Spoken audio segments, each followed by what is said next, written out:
11th का ये first chapter है यूनिट एंड मेजरमेंट। इसमें पहली टॉपिक हम कवर करते हैं वो है physical quantities.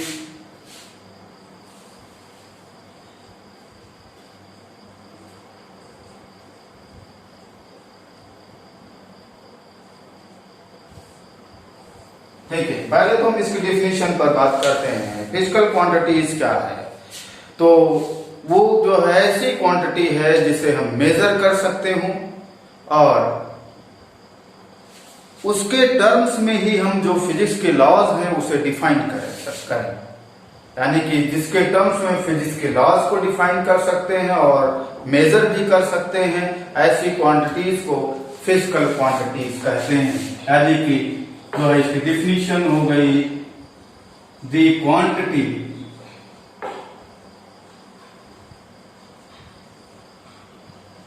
which can be measured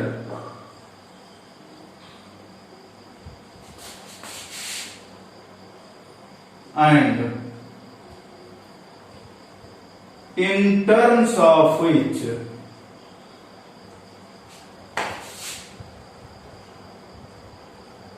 laws are defined।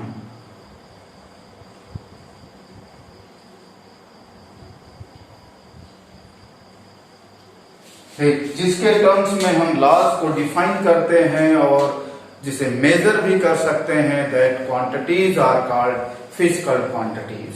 For example बात करते हैं तो जैसे एग्जांपल के तौर पे बात करें तो बहुत पॉपुलर एग्जांपल है force equal to mass into acceleration. यहां पर फोर्स जो है डिफाइन किया गया है in terms of mass and acceleration, और ये न्यूटन्स का सेकंड लॉ है। यानी कि न्यूटन्स के सेकंड लॉ के अकॉर्डिंग जो है किसी भी बॉडी पर जो फोर्स होता है that is equal to the product of the mass of the body and acceleration generated in the body.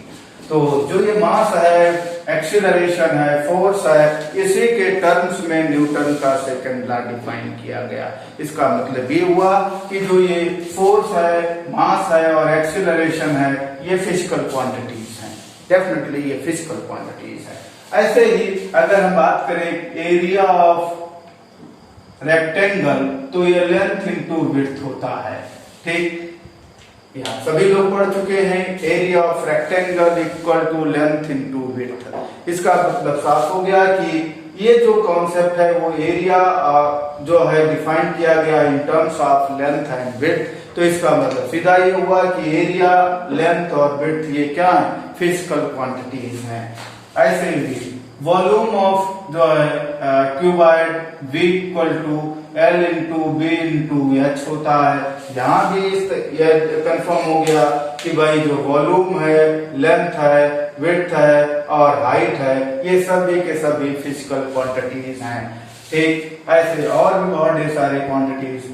Density rho equal to mass upon volume होता है। यानी कि रो एम और वी यानी डेंसिटी, मास और volume, ये भी physical quantities है। बहुत ढेर सारे होंगे, तो दिन तो कभी होने वाला नहीं है, लिखते रहेंगे।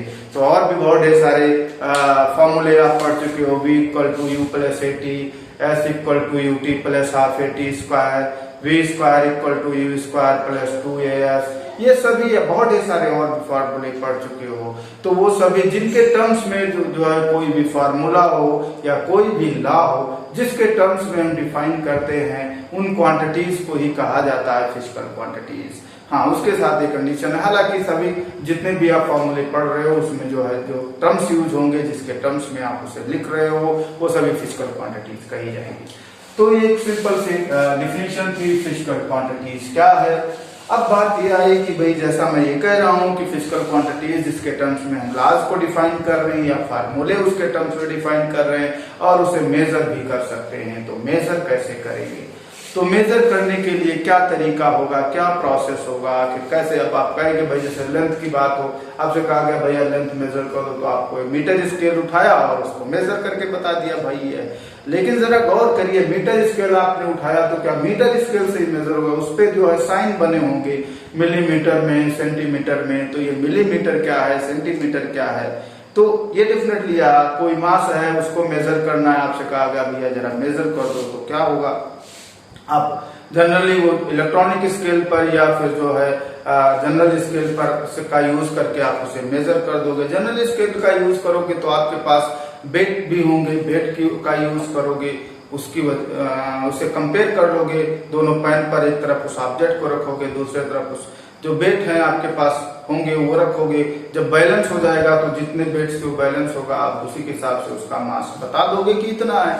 तो जरा गौर करिए, उसमें जो है जो भी आप चाहे इलेक्ट्रॉनिक स्केल यूज कर रहे हो, चाहे ये जो नॉर्मल स्केल को यूज करके जो है बैलेंस को यूज करके आप मेजर कर रहे हो मास को, तो उसमें क्या कर रहे हो आप इस पर गौर करो। तो जो कंफर्म होगा, जैसे मान लो मेजर किया आपने और कह दिया कि भाई इसका जो मास है वो 4 kg है, तो 4 kg है। kg एक्चुअल में क्या है, किलोग्राम, जो एक डिफिनिट अमाउंट है, एक स्टैंडर्ड अमाउंट है उस मास का, यानी कि उस स्टैंडर्ड अमाउंट का 4 टाइम्स है। तो चाहे आप लेंथ के मेजरमेंट, लेंथ में भी बात भी ऐसे ही थी, लेंथ में जैसे मान लो मेजर करने के बाद कहा भाई ये 4 मीटर है, तो इसका मतलब ये हुआ कि वो स्टैंडर्ड जो अमाउंट है 1 मीटर का, उसका वो 4 टाइम्स है। यानी सिंपल सा प्रोसेस अगर आप इससे कंक्लूड करें तो आप ये समझ सकते हैं कि जो मेजरमेंट है किसी भी क्वांटिटी का वो एक्चुअल में क्या है, एक्चुअल में वो कंपैरिजन है।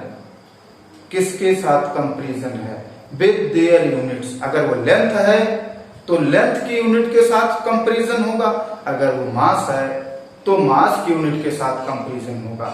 ठीक, यानी कि किसी भी क्वांटिटी का जो मेजरमेंट होता है एक्चुअली हम उसकी अगर बात करें तो वो कंपैरिजन होता है विद देयर यूनिट। तो बहुत इसको तो ब्रॉडली अभी बाद में एक्सप्लेन करेंगे, लेकिन यहाँ पर चूंकि मेजरमेंट हमने वर्ड यूज किया है तो फिर ऐसे में मेजरमेंट क्या है।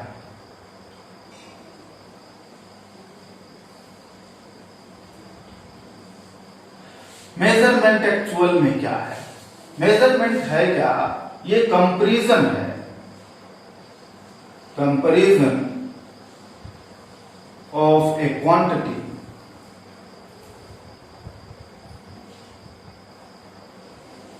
with their unit।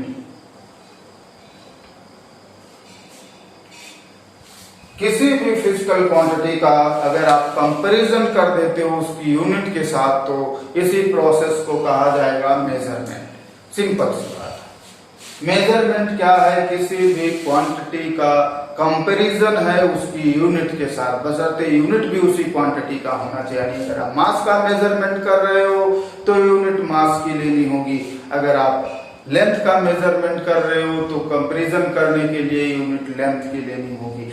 ठीक, यानी जिस भी क्वांटिटी को आप मेजर कर रहे होगे आप उसकी ही यूनिट से उसे कंपेयर कर दोगे तो ये मेजरमेंट हो जाएगा। लेकिन अब नेक्स्ट इसमें एक वर्ड मैंने और यूज किया, यूनिट। यूनिट एक्चुअल में क्या होती है, तो यूनिट की अगर बात करें तो यूनिट एक्चुअल में क्या है, अगर यूनिट की जो है, यूनिट क्या है, जो है ये आर्बिट्रेरी चूजन स्टैंडर्ड क्वांटिटी है।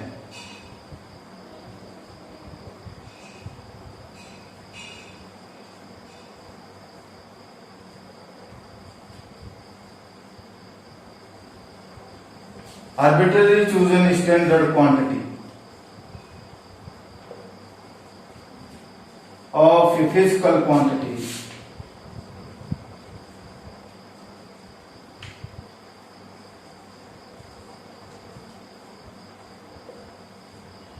is called unit of that quantity।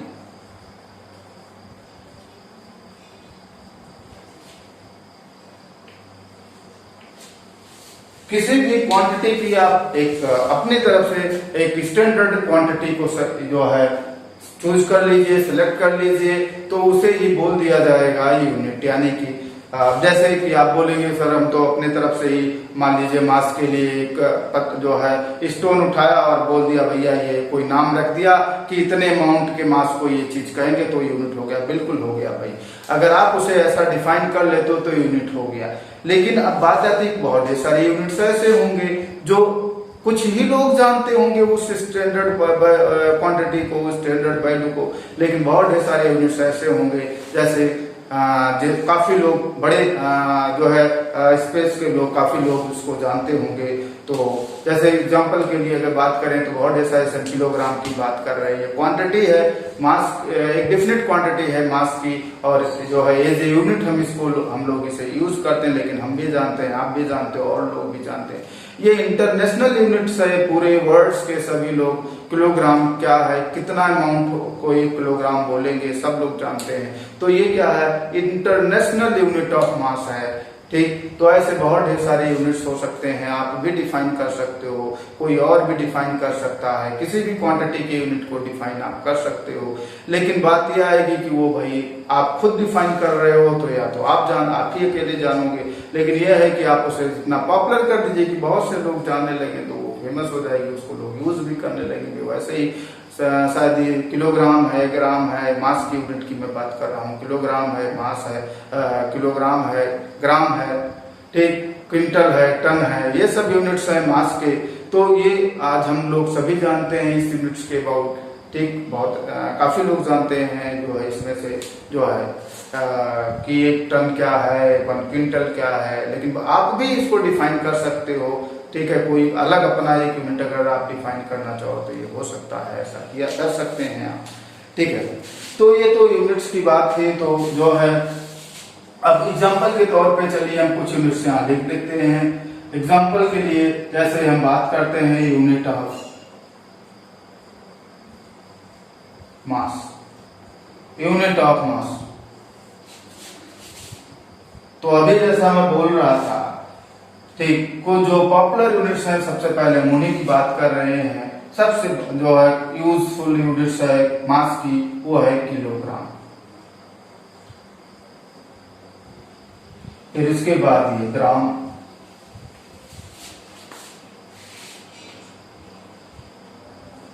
Milligram,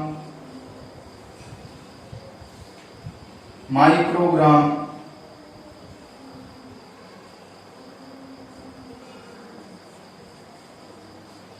ठीक। और भी बहुत सारी से अगर जो है बड़ी यूनिट्स पे जाएं तो बड़ी यूनिट्स में जो है अभी मैं बोल रहा था क्विंटल है, टन है,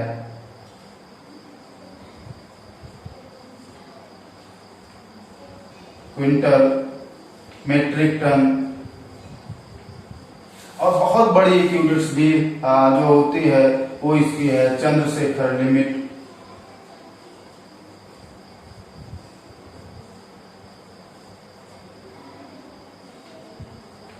ये सभी मैं अभी बात कर रहा था जो है मास के यूनिट्स के अबाउट। एग्जांपल लेते हैं यूनिट ऑफ लेंथ,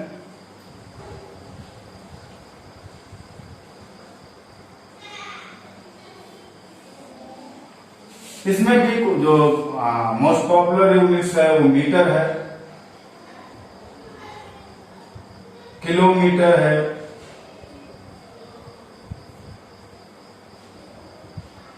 सेंटीमीटर है,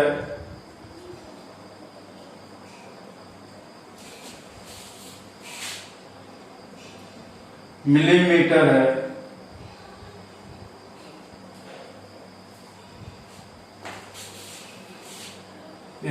लार्जर यूनिट्स पे जाए तो लाइट ईयर है,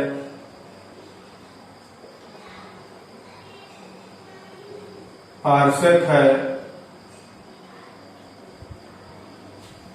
ये जो है बहुत सारे और यूनिट्स हैं, लेकिन सबसे ज्यादा ये मीटर और सेंटीमीटर, मिलीमीटर, किलोमीटर, ये यूनिट्स बहुत ही पॉपुलर हैं, खूब यूज होते हैं। ये यूनिट्स ऑफ लेंथ, ऐसे यूनिट ऑफ टाइम। तो सबसे ज्यादा जो यूज होने वाला यूनिट है टाइम का वो है सेकंड, लेकिन और भी इसके यूनिट्स हैं जो है सेकंड है, डे है, मंथ है, ईयर है।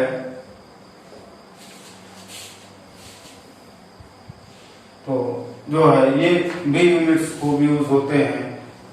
जो है वीक है, तो ये सभी यूनिट्स हैं टाइम के जो खूब यूज, सबसे ज्यादा यूज होने वाला जो यूनिट है टाइम का वो सेकंड है, ठीक। तो ये चीजें जो है, अब ये तो मैं बात कर रहा था यूनिट्स के अबाउट, जिसमें हमने कवर किया मास की यूनिट, लेंथ की यूनिट और टाइम की यूनिट। अब नेक्स्ट बात आती है, ठीक है अभी और भी क्वांटिटीज की बात हम करेंगे आगे, तब उनके यूनिट्स को और आगे भी बात करेंगे। लेकिन यहाँ पर जो है, अब हम यहाँ पर एक पॉइंट्स और भी आप लोग को बताना चाहते हैं, वो ये है कि भाई अभी मैं बात कर रहा था कि यूनिट्स को मैंने डिफाइन कर दिया, मेजरमेंट भी डिफाइन कर दिया कि किसी क्वांटिटी को मेजर कैसे करते हैं, ठीक है। तो अब जो वैल्यू मेजर करने के बाद आएगी उसको कैसे लिखेंगे, यानी जैसे सपोज कर लिया कोई फिजिकल क्वांटिटी Q है, तो उसे कैसे लिखेंगे, Q इक्वल टू, तो कितने टाइम्स है, जैसे मैंने कहा 4 किलोग्राम है, यानी कि 1 किलोग्राम का 4 टाइम्स है, तो कितने टाइम्स है, that is called numerical value. और उसके बाद में हम उसकी यूनिट भी लिखेंगे, यानी कि यानी जैसे 4 किलोग्राम, तो 4 तो न्यूमेरिकल वैल्यू हो गया, यू हो गया किलोग्राम, क्यू हो गया क्वांटिटी, कौन सी क्वांटिटी है, अब वो मास है तो यम से लिखा है, तो यम इक्वल टू 4 किलोग्राम लिखा जाएगा। तो हमने यहाँ अभी जनरल में लिख दिया q equal to m u, यानी कि जो कोई भी क्वांटिटी होगी उसका मेजरमेंट जो होगा, उस मेजरमेंट में दो चीजें होंगी, वो दो टर्म्स कौन कौन से होंगे, न्यूमेरिकल वैल्यू होगी और यूनिट होगी। ठीक, किसी भी क्वांटिटी के मेजरमेंट में दो चीजें जनरल में होती हैं, एक तो होती है न्यूमेरिकल वैल्यू और दूसरा उसका यूनिट होता है। ठीक, तो ये चीजें होती हैं। अब एक बात ये आती है, जैसा मैंने कहा कि किसी भी क्वांटिटी का जो यूनिट होता है वो कोई सिंगल यूनिट नहीं होता, बहुत सारे आप भी डिफाइन कर सकते हो उसे, लेकिन जो वेल नोन यूनिट्स हैं हम अभी उसी पे बात करने वाले हैं। तो जो वेल नोन यूनिट्स हैं उसमें अगर हम बात करते हैं तो ये है कि जैसे हमने सपोज कर लिया किसी ने मेजरमेंट कंप्लीट किया और छोटी स्मॉलर यूनिट का यूज किया, और दूसरे ने उसी क्वांटिटी को दोबारा मेजर किया लेकिन थोड़ी बड़ी यूनिट को यूज करके मेजर किया। जैसे एग्जांपल के लिए कोई मान लो कोई क्वांटिटी है जो मेजर करके मास क्वांटिटी मास है और वो मास मेजर कर रहा है 4 किलोग्राम। अब दूसरा आया क्या कि नहीं, किलोग्राम के यूनिट्स का यूज नहीं यूज करेंगे, हम तो ग्राम को यूज करके तब इसका मेजरमेंट करेंगे। तो अगर वो बिल्कुल एक्यूरेट मेजर करता है तो वो कितना आएगा, फिर तो 4000 ग्राम आएगा, क्योंकि 1 किलोग्राम में 1000 ग्राम होते हैं। तो ऐसे में ये अब वो अगर एक्यूरेटली मेजर करता है तो उसका मेजरमेंट जो आएगा वो 4000 ग्राम आएगा। ठीक, इसका एक बात मैं ये बताना चाहता था, यहाँ पर देखिए यूनिट जो लिया था वो किलोग्राम लिया था, यहाँ पर ग्राम लिया था, तो ऐसे में न्यूमेरिकल वैल्यू चेंज होगी लेकिन क्वांटिटी नहीं बदल रही है। क्वांटिटी तो जितना ये है 4 kg उतना ही 4000 kg भी है, यानी कि यूनिट्स चेंज कर देने से जो है किसी क्वांटिटी का अगर हम मेजरमेंट कर रहे हैं और उसमें हम यूनिट्स बदल कर मेजरमेंट ले रहे हैं, तो ऐसे में क्वांटिटी का अमाउंट तो हम नहीं बदले, यानी क्वांटिटी का अमाउंट नहीं बदलेगा, फिर क्या बदलेगा, यूनिट्स अगर आप बदलोगे तो उसकी न्यूमेरिकल वैल्यू भी बदल जाएगी, लेकिन क्वांटिटी का अमाउंट नहीं बदलेगा। ठीक, ऐसे ही अगर मैंने सपोज कर लिया इसको मैं फार्मूले के तौर पर लिखना चाहें तो हम अगर ये कह दें कि फर्स्ट पहले मेजरमेंट में जो यूनिट हमने कंसीडर किया था वो यूनिट U1 था, तब हमने न्यूमेरिकल वैल्यू जो अटेन किया वो N1 U1 किया। अब हमने दोबारा फिर से उसी को मेजर किया लेकिन यूनिट को हमने चेंज करके U2 कर दिया, तब हम न्यूमेरिकल वैल्यू कुछ भी तो अटेन करेंगे, दैट इज हम कंसीडर कर ले रहे हैं N2 है। तो ऐसे में जो क्वांटिटी वो तो नहीं बदल रही है, यानी Q इक्वल टू जो होगा वो N1 U1 और N2 U2 दोनों होगा। यानी जैसे यहाँ पर मास चाहे आप 4 kg लिखें तो और चाहे इक्वल टू क्या लिखें 4000 किलोग्राम लिखें, ये दोनों ही वैल्यू जिसे मैं वैसे ही जब यहाँ ये फार्मूला लिखा गया है, मास की जगह हम जनरल लिखने के लिए Q लिख दिए हैं, N1 4 हो गया और U1 जो है kg हो गया और N2 यहाँ 4000 हो गया और U2 ग्राम हो गया। यानी कि ये कंक्लूजन यहाँ से आपको ये मिल रहा है कि अगर आप यूनिट स्मॉल यूज करोगे तो न्यूमेरिकल वैल्यू बड़ी आएगी और अगर बड़ी यूनिट्स यूज करोगे तो न्यूमेरिकल वैल्यू छोटी आएगी। यानी यहाँ से एक बहुत इंपॉर्टेंट कॉन्सेप्ट यहाँ पर आ रहा है कि न्यूमेरिकल वैल्यू जो होती है that is inversely proportional to unit used. ठीक, बहुत इंपॉर्टेंट कॉन्सेप्ट है ये। किसी भी क्वांटिटी के मेजरमेंट में जो न्यूमेरिकल वैल्यू आने वाली है वो इनवर्सली प्रोपोर्शनल होती है उस क्वांटिटी के मेजरमेंट में जो यूनिट यूज की जा रही है। यानी कि अगर बड़ी यूनिट यूज की जा रही है to measure the quantity, then numerical value जो अटेन होगी वो लार्जर होगी, और अगर छोटी छोटी यूनिट से अगर यूज की जा रही है तो न्यूमेरिकल वैल्यू जो अटेन होगी वो लार्जर होगी, और अगर बड़ी यूनिट से यूज की जा रही है मेजरमेंट में तो जो न्यूमेरिकल वैल्यू अटेन होगी वो जो है स्मॉलर होगी। तो ये चीज यानी कि यूनिट बड़ी तो न्यूमेरिकल वैल्यू छोटी आएगी, यूनिट छोटी होगी तो न्यूमेरिकल वैल्यू बड़ी आएगी। इनवर्सली प्रोपोर्शनल होता है। ठीक, ये बहुत ही इंपॉर्टेंट कॉन्सेप्ट है। इसका यूज करके हम जो है आगे यूनिट कन्वर्जन में इसको भी यूज कर सकते हैं ये कॉन्सेप्ट, और इसका यूज करके हम यूनिट को कन्वर्जन में इस कॉन्सेप्ट का यूज कर सकते हैं। ठीक है, तो इस तरीके से हम किसी भी क्वांटिटी को मेजर करेंगे और उस क्वांटिटी कितनी है उसको हम इस तरीके से लिख पाएंगे। तो ये सिंपल सा ये कॉन्सेप्ट था। ठीक है, तो अभी हम ये बात कर रहे थे इसमें जो है क्वांटिटी को कैसे मेजर करेंगे और उसे कैसे लिखेंगे, और न्यूमेरिकल वैल्यू क्या है और यूनिट क्या है, ये सब चीजें मैं यहाँ पर डिस्कस कर चुका हूँ। नेक्स्ट इसमें जो है आती है बात वो है अभी क्वांटिटीज के बारे में। क्वांटिटीज तो बहुत ढेर सारी हैं, ऐसा आप जानते हो कि मैं तो अभी कुछ क्वांटिटीज के एग्जांपल्स दे रहा था, force, mass, acceleration, velocity, initial velocity, final velocity, acceleration, time, area, बहुत ढेर सारे कुछ एग्जांपल्स हैं। तो ये तो एंड तो होगा नहीं, बहुत ढेर सारी फिजिकल क्वांटिटीज हैं। अब बहुत ढेर सारी फिजिकल क्वांटिटीज हैं तो सबके यूनिट्स अगर आप इंडिविजुअली डिफाइन करोगे तो बहुत ढेर सारे यूनिट्स भी हो जाएंगे, और उन जो है जो बहुत ही बड़ी नंबर्स में होगा तो प्रिपेयर शायद करना बहुत इजी नहीं होगा, तो काफी टफ हो जाएगा। तो इसलिए क्वांटिटीज बहुत ढेर सारे नंबर्स में हैं, तो कुछ बातें यहाँ आई। लोग साइंटिस्ट ने सोचा कि कुछ ऐसा ग्रुप बनाए, जैसे कि पीरियोडिक टेबल बनाई गई थी। पीरियोडिक टेबल में हर ग्रुप में जो एक एलिमेंट्स आ रहे हैं उनके जो है केमिकल और फिजिकल जो प्रॉपर्टीज है वो काफी हद तक मैच करती हैं, फिर स्टडी थोड़ा इजी हो जाता है। वैसे ही यहाँ पर भी कह सकते हो कि कुछ ऐसे सेट क्रिएट किए गए या बनाने की कोशिश की गई कि उसके बेसिस पर बाकी की हम यूनिट्स को डिफाइन कर पाए या चीजों को इजी वे में जो है समझ पाए। तो जो है इसके लिए बातें तो कुछ ऐसे यूनिट्स को कलेक्ट किया गया सारी यूनिट्स में से कि जो एक दूसरे से इंडिपेंडेंट थी, मतलब उस सेट में से किसी एक क्वांटिटी को आप अटेन नहीं कर सकते हो, बाकी क्वांटिटी जो रेस्ट क्वांटिटीज होंगी उनसे जो है आप उस एक क्वांटिटी को अटेन नहीं कर सकते हो। कौन कौन उन्हें नाम दिया गया, बेस क्वांटिटीज या फंडामेंटल क्वांटिटीज।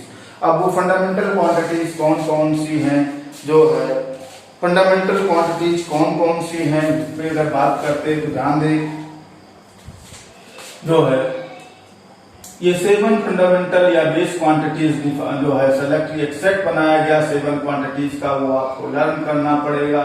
जो है mass, length, time,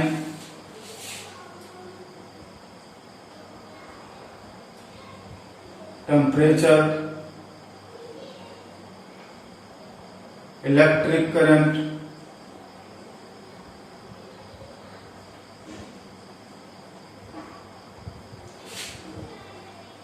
luminous intensity,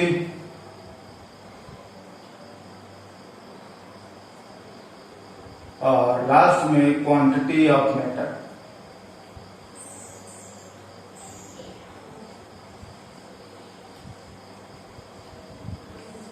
ये 7 क्वांटिटीज जो का एक सेट लिया गया। इनमें खास क्या है, इसमें खास ये है कि इनमें से कोई एक क्वांटिटी बाकी रेस्ट 6 क्वांटिटीज का यूज करके अटेन नहीं की जा सकती, यानी कि ये सभी क्वांटिटीज एक दूसरे से इंडिपेंडेंट हैं। ठीक, यानी ये इंडिपेंडेंट क्वांटिटीज हैं। इनमें से किसी एक को अगर आप कोशिश करें कि अटेन कर लें, बाकी रेस्ट 6 से तो नहीं कर सकते, यानी ये इंडिपेंडेंट क्वांटिटीज हैं, इंडिपेंडेंट क्वांटिटीज हैं टू ईच अदर।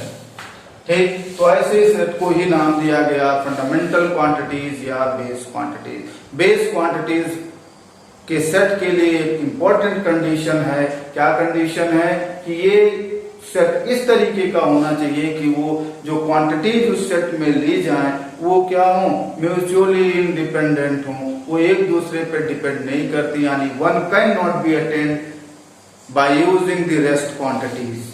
ठीक है, ये म्यूचुअली इंडिपेंडेंट होंगी।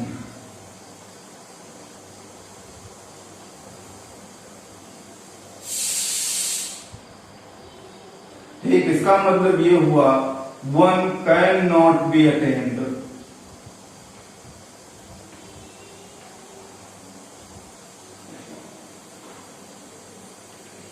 यूजिंग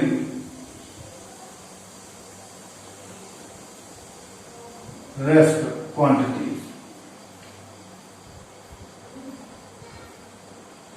जो एक को किसी एक को, बाकी जो बची हुई क्वांटिटीज है उनका यूज करके आप अटेन नहीं कर सकते हो, ऐसे सेट को ही नाम दिया गया जो है बेस क्वांटिटीज या फिर फंडामेंटल क्वांटिटीज।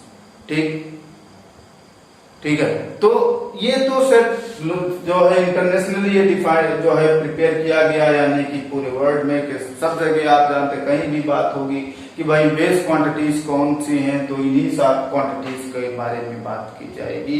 ठीक, तो ये 7 क्वांटिटीज हैं जो म्यूचुअली इंडिपेंडेंट हैं, यानी कि एक को किसी एक को, बाकी रेस्ट क्वांटिटीज का यूज करके आप अटेन नहीं कर सकते हो।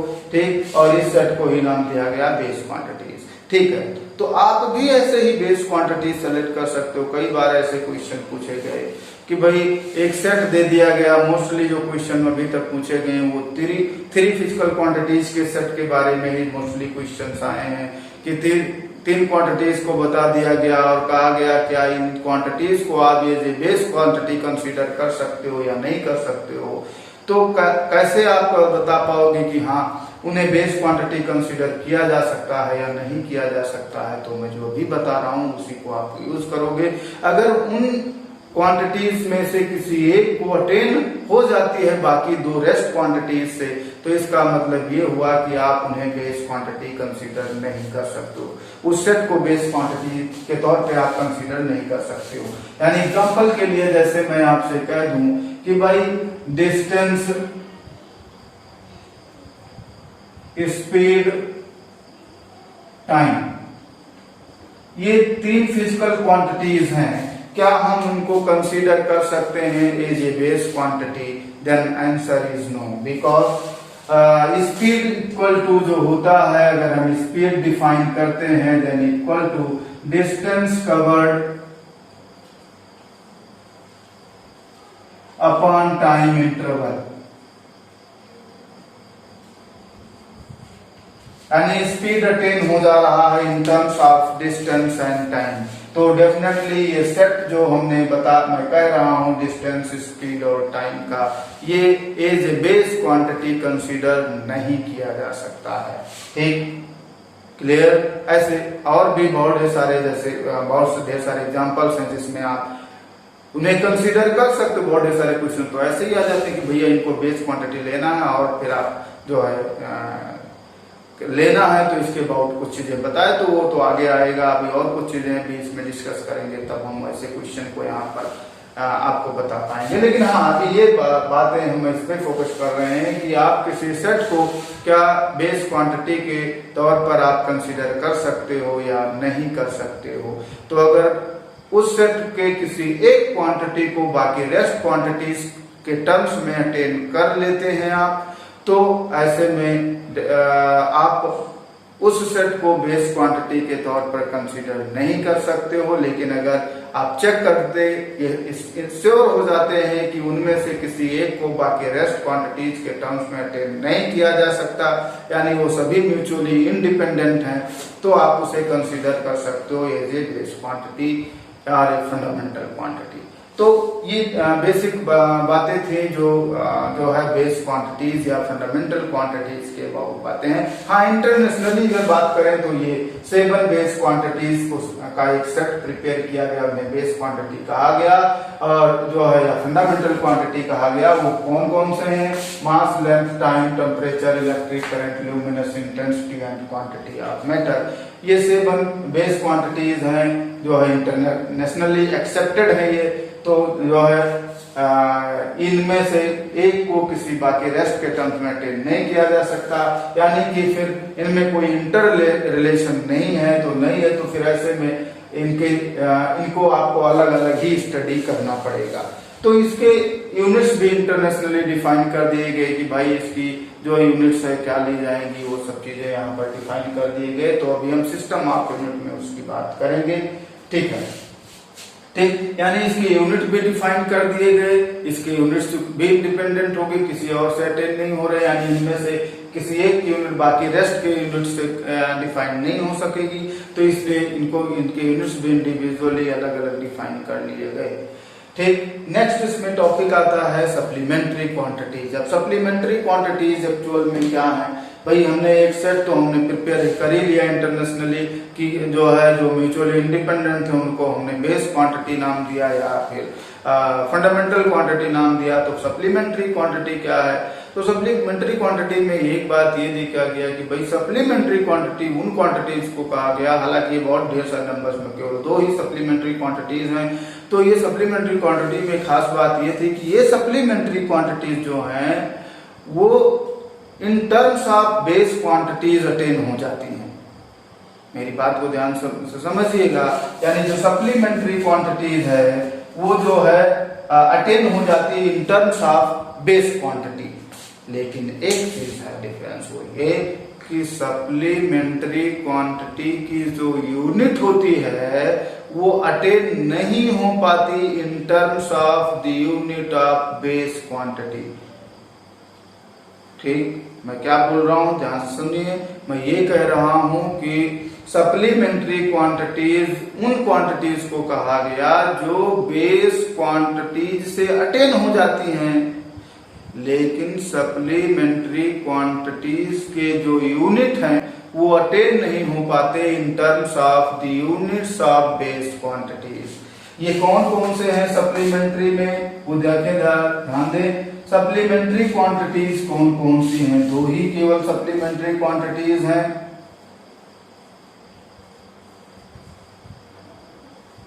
सप्लीमेंट्री क्वांटिटी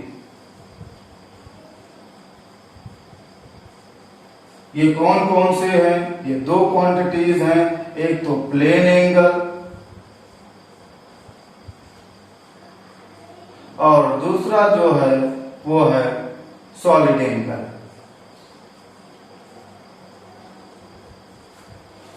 इसमें खास क्या है, ये दोनों क्वांटिटीज चाहे वो प्लेन एंगल हो और चाहे वो सॉलिड एंगल हो, ये दोनों के फार्मूले अटेन हो जाते हैं इन टर्म्स ऑफ बेस क्वांटिटीज।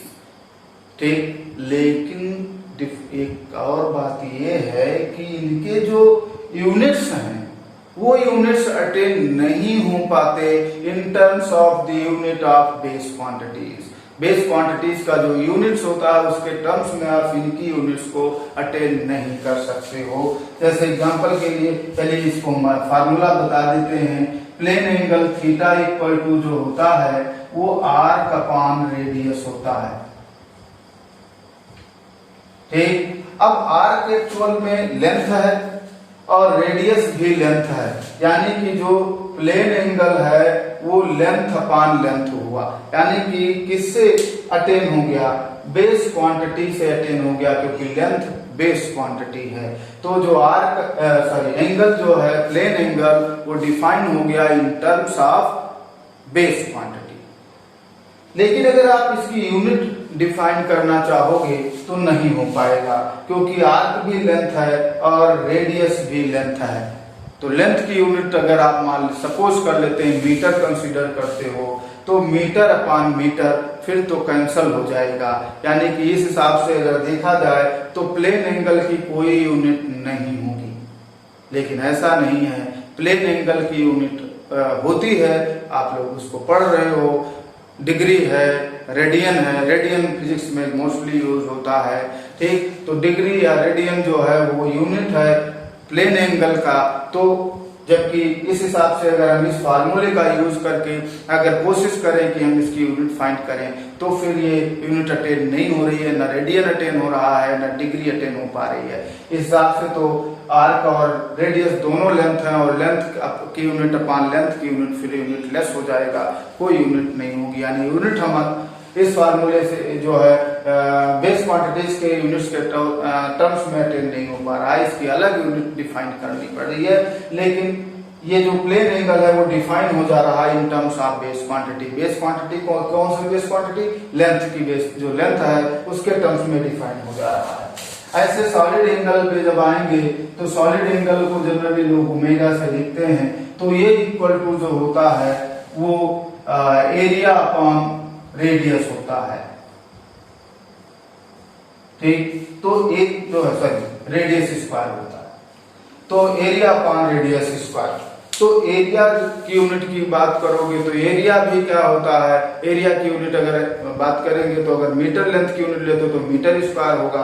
तो यहाँ भी देखिए एरिया की यूनिट मीटर स्क्वायर होगी, और रेडियस भी लेंथ है और स्क्वायर है, तो रेडियस स्क्वायर की भी यूनिट मीटर स्क्वायर हो जाएगी। यानी यहाँ न्यूमरेटर में भी यूनिट मीटर स्क्वायर और डिनोमिनेटर में भी यूनिट मीटर स्क्वायर। तो फिर इस तरीके से तो यूनिट यहाँ से भी कैंसिल हो जाएगी, यानी कि यहाँ से भी अटेन नहीं हो पा रहा है सॉलिड एंगल का यूनिट जो है in terms of the unit of base quantity. लेकिन आप जो है सॉलिड एंगल की अगर बात करें तो जो फार्मूला है वो तो formula in terms of base quantity attain हो रहा है। कैसे हो रहा है? एरिया एक्चुअल में क्या है, लेंथ इनटू विड्थ, या अगर स्क्वायर होगा तो साइड स्क्वायर, ठीक, या सर्किल होगा तो जो है जो भी होगा, जो जैसा भी होगा, तो एरिया की यूनिट जो भी होगी वो क्या होगी, अगर आप मीटर लेंथ की यूनिट लेते हो तो मीटर स्क्वायर, इस तरीके से होगी। लेकिन हाँ, लेंथ इनटू विड्थ तो दोनों लेंथ ही तो हुए, रेडियस भी लेंथ है तो लेंथ इनटू लेंथ।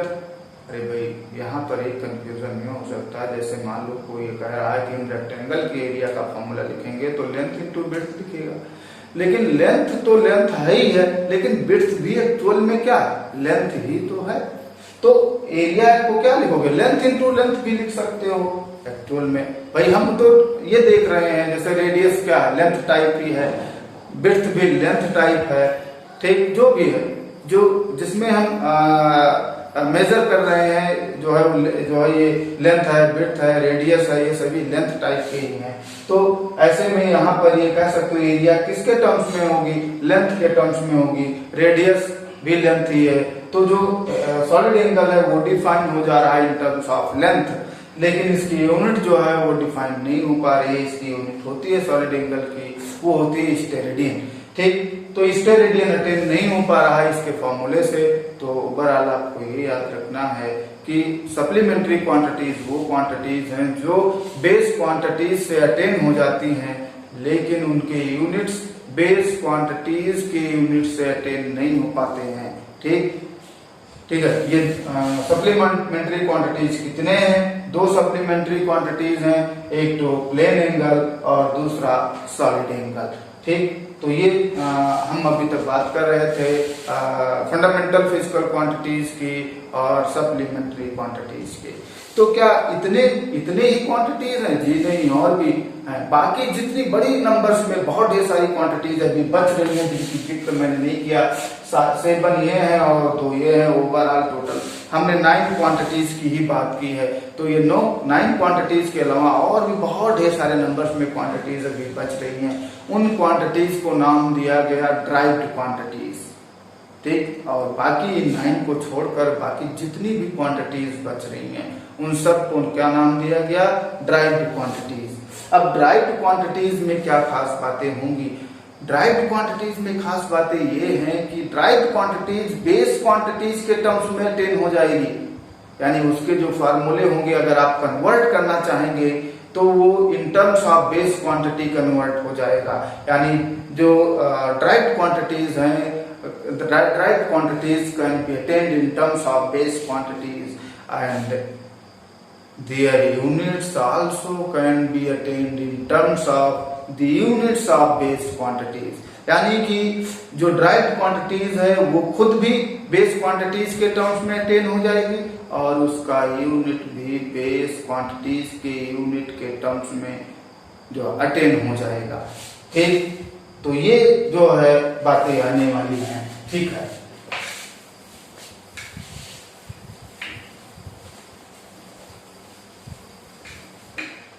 देखिए जैसे मैं बात कर रहा हूं, मैं यहां ड्राइव्ड क्वांटिटीज की बात कर रहा हूं। Derived quantities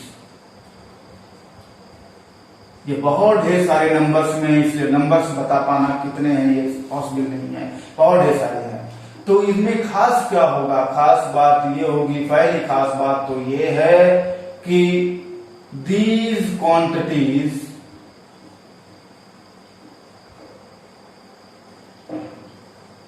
can be attained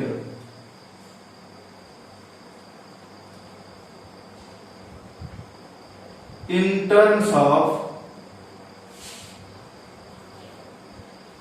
base quantities, और दूसरी इंपॉर्टेंट पॉइंट ये है कि इनके जो यूनिट्स होंगे, यूनिट ऑफ these quantities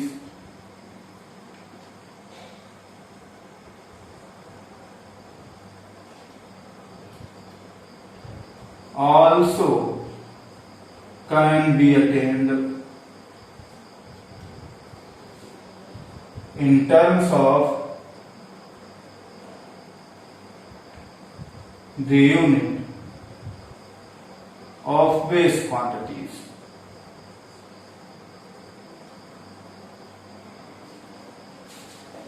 ठीक, यानी जो ड्राइव्ड क्वांटिटीज वो खुद भी अटेन हो जाएंगी इन टर्म्स ऑफ बेस क्वांटिटी, और ड्राइव्ड क्वांटिटीज की जो यूनिट होगी also can be attend in terms of the units of base quantities. ठीक, जैसे एग्जांपल के लिए हम बात करें तो एग्जांपल के लिए देखें, पहला एग्जांपल हम लेते हैं, जैसे जो है speed equal to distance traveled upon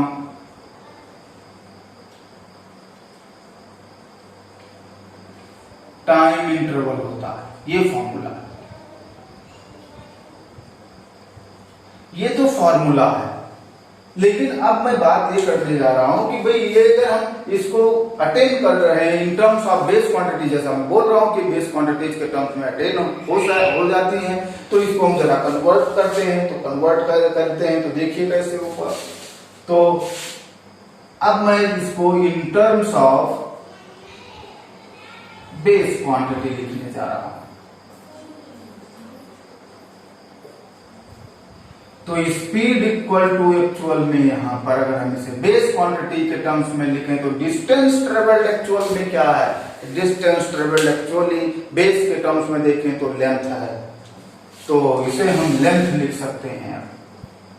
ये फार्मूला नहीं है, हम उस टर्म्स में कन्वर्ट कर रहे हैं, इसीलिए मैं यहां लिख रहा हूं इन टर्म्स ऑफ बेस क्वांटिटी। तो और टाइम इंटरवल तो टाइम ही है। अब आप जरा देखिए, ये लेंथ और ये टाइम दोनों ही बेस क्वांटिटीज हैं, यानी स्पीड अटेन हो गया in terms of base quantity. ठीक, इसकी यूनिट की बात करते हैं, जरा यूनिट पे आते हैं। तो यूनिट देखते हैं, यूनिट ऑफ स्पीड,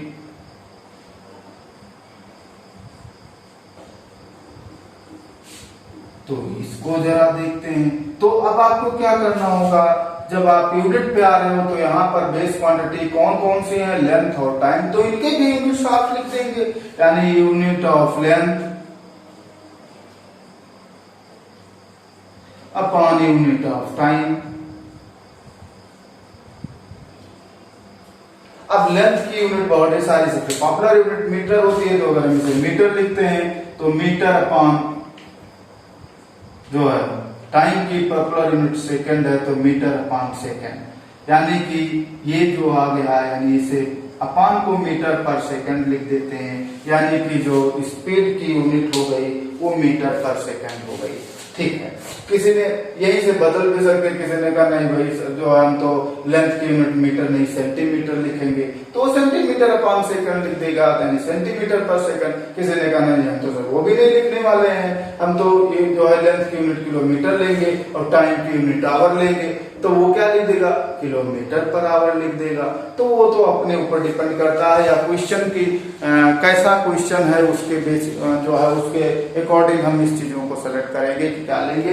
लेकिन इंपॉर्टेंट बात यह है कि अगर स्पीड की यूनिट आपको सॉल्व करना है तो लेंथ की यूनिट को डिवाइड कर देंगे टाइम की यूनिट से। अब आपके ऊपर डिपेंड करता है कि आप लेंथ का यूनिट कौन सा यूज कर रहे हो और टाइम का कौन सा यूनिट यूज कर रहे हो, तो उसी के अकॉर्डिंग आपको स्पीड की यूनिट अटेन हो जाएगी। यानी इस बेसिस पर मीटर पर सेकंड भी यूनिट हुआ स्पीड का, सेंटीमीटर पर सेकंड भी हुआ स्पीड का यूनिट, मिलीमीटर पर सेकंड भी हुआ, या टाइम की यूनिट अगर हम बदल दें तो किलोमीटर पर आवर भी हुआ, किलोमीटर पर सेकंड भी हुआ, किलोमीटर पर मिनट भी हुआ।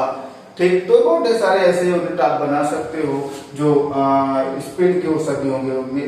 बेसिक बात यह है कि आपको अगर स्पीड की यूनिट फाइंड आउट करनी है तो लेंथ की यूनिट को आपको टाइम की यूनिट से डिवाइड करना होगा। ठीक है, और भी कुछ एग्जांपल्स लेते हैं। ये जो है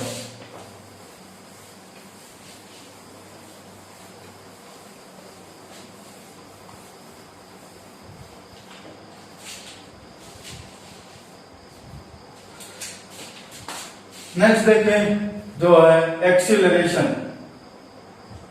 सेकंड एग्जांपल लेते हैं एक्सीलरेशन।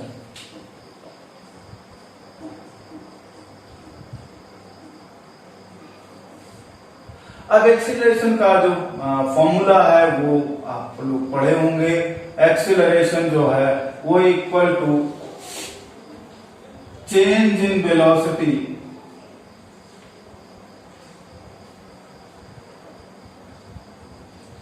Upon time interval.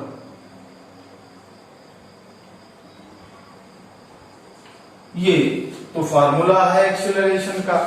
अब इसको हम बेस क्वांटिटीज के टर्म्स में लिखते हैं, तो इन terms of base quantity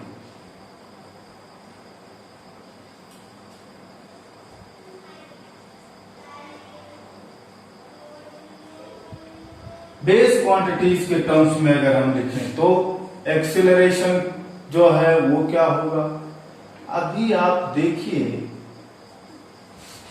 velocity similar type है, जैसे स्पीड के जैसे सिमिलर टाइप है, तो स्पीड को हमने लिखा था लेंथ अपॉन टाइम। तो चेंज इन वेलोसिटी, वेलोसिटी उसी टाइप की है, तो इसको हम क्या लिख सकते हैं, लेंथ अपॉन टाइम। यानी तब इसे हम लिख दे लेंथ अपॉन टाइम, और अपॉन में तो टाइम इंटरवल था उसको भी हम टाइम ही लिख देते हैं। तो इस तरीके से जो एक्सीलरेशन हमें in terms of base quantity मिल रहा वो आ रहा है लेंथ अपॉन टाइम स्क्वायर। ये एक्सीलरेशन अटेन हो गया in terms of base quantity. ठीक, इसकी यूनिट को अटेन करते हैं जरा। इसकी यूनिट क्या होगी, तो अगर यूनिट आप फाइंड करना चाहते हो यूनिट ऑफ एक्सीलरेशन,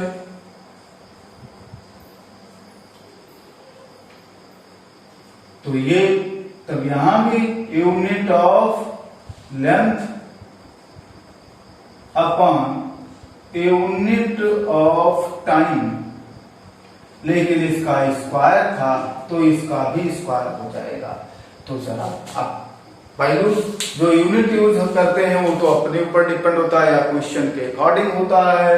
तो चलिए अगर मैं लेंथ की यूनिट मीटर लेता हूं, टाइम की यूनिट सेकंड लेता हूं, तो ये हम लिख सकते हैं क्या, मीटर पर सेकंड स्क्वायर। यानी ये यूनिट हो गई एक्सीलरेशन की। लेकिन किसी ने कहा नहीं तो मीटर लेंथ की यूनिट मीटर नहीं लेंगे, टाइम की यूनिट सेकंड नहीं लेंगे, ठीक है चेंज कर लेंगे, कोई कहा नहीं तो यूनिट सेंटीमीटर लेंगे लेंथ की। ठीक है, तो सेंटीमीटर यहाँ लिख देगा, और टाइम की यूनिट अगर वो सेकंड ले रहा तो सेंटीमीटर पर सेकंड स्क्वायर लिखिएगा। तो इस तरीके से इसके जो है यूनिट्स आप लिख सकते हो। ये यूनिट्स किसके, बेस क्वांटिटीज के यूनिट्स हैं। तो यानी कि जो एक्सेलरेशन है वो खुद भी अटेन हो जा रहा है in terms of base quantity, और उसकी यूनिट भी अटेन हो जा रही है in terms of base quantity, यानी एक्सेलरेशन ड्राइव्ड क्वांटिटी है। ऐसे ही स्पीड ड्राइव्ड क्वांटिटी है, ठीक जो है। तो ये चीजें आपको इधर करनी है। जैसे फिर आगे से बात करते हैं फोर्स की। थर्ड एग्जांपल लेते हैं फोर्स की। तो फोर्स की का जो फार्मूला है वो भी मैंने सबसे पहले शुरुआत में ये चीजें लिखी थी। Force equal to mass into acceleration, ये तो फॉर्मूला है। अब इसको बेस के टर्म्स में जरा हम कन्वर्ट करते हैं इन टर्म्स ऑफ बेस क्वांटिटी।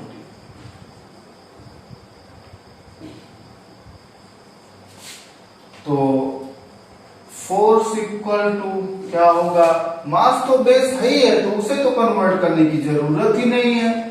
तो मास इनटू एक्सीलरेशन, एक्सीलरेशन अभी मैंने देखिए कन्वर्जन किया था इन टर्म्स ऑफ बेस क्वांटिटी। ये क्या है, लेंथ अपॉन टाइम स्क्वायर,